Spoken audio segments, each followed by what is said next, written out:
Hi partners and tutor. My name is Aurelie Bonilla and I am going to answer the questions about the Lost Crowns of Anglia text. So the questions are: does the story have a theme? The theme of the story is mystery and suspense because it involves scary and surreal situations about the story of a place located on the east coast of England. What is the story about? The story tells about a man named Paxton who dug up a magical crown and was perturbed by a ghost king who wanted to recover this crown. Paxton involves two visitors from a village who try to help, but the ghost king eventually kills Paxton.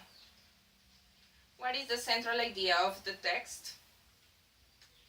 The narrator tells the story about his travel with his friend named Henry Long on the east coast of England, called East Anglia.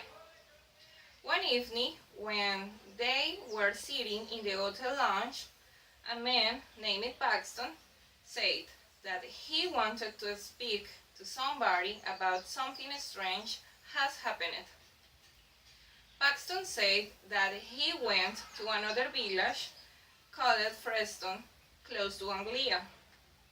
He walked with his camera and then he saw an unusual door with 3 crowns in the church.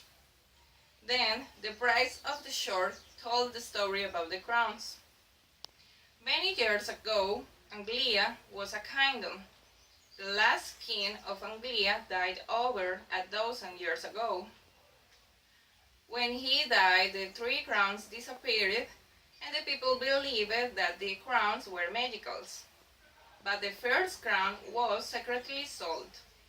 The second crown was washed into the sea, and it was never found again. The third crown was dug up by Paxton, and she showed this crown to Henry and the narrator.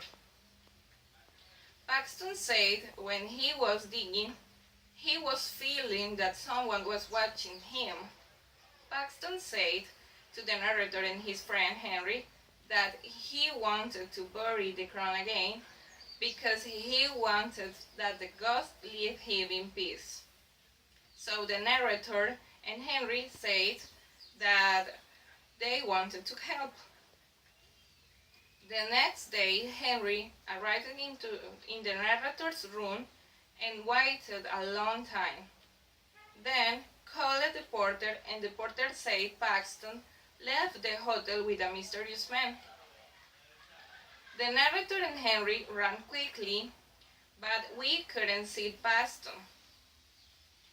They saw his footprints in the wet sand, and they saw other marks in the sand too.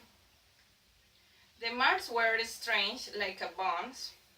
They called Paxton's name, and then we heard a long and horrible scream.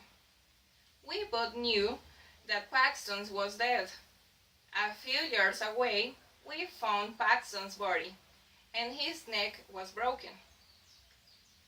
The police were coming soon, and the narrator and Henry were very afraid. So they decided to walk away from Anglia. It is implicit or explicit. I think the story is explicit because the narrator told the story step by step with great attention to detail. Furthermore, the suspense genre of this story is explicitest, that the lector can be entertained or focused with the text. Who is the protagonist of this story? The protagonist of this story is Paxton. He was a young man, thin and tall, and his appearance was an unhappy and worrying man.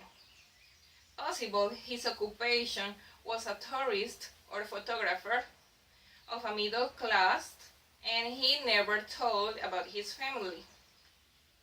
What is the problem presented in this story? How was the problem solved in the end? The problem presented in the story was when the protagonist Paxton buried the crown again and he aroused the fury of a ghost king. The narrator and his friend Henry Long wanted to help, but unfortunately the ghost king killed Paxton. At what point in this story is the tension highest? The climax in this story was when the Ghost King appeared and took Paxton into the city, while the narrator and his friend Henry searched for Paxton by the hills. However, when they encountered his body, it was already too late. Does the story involve an epiphany or moment of insight, revelation, or self-realization for the protagonist? How is this moment presented? I think the story involves a revelation moment when the Ghost King perturbed to the protagonist since the moment when he feels curiosity to dig up the crown. However, it's regrettable that Paxton meets death maybe by the ambition for having a crown. So, thanks partners and tutor. This is the end. Thank you.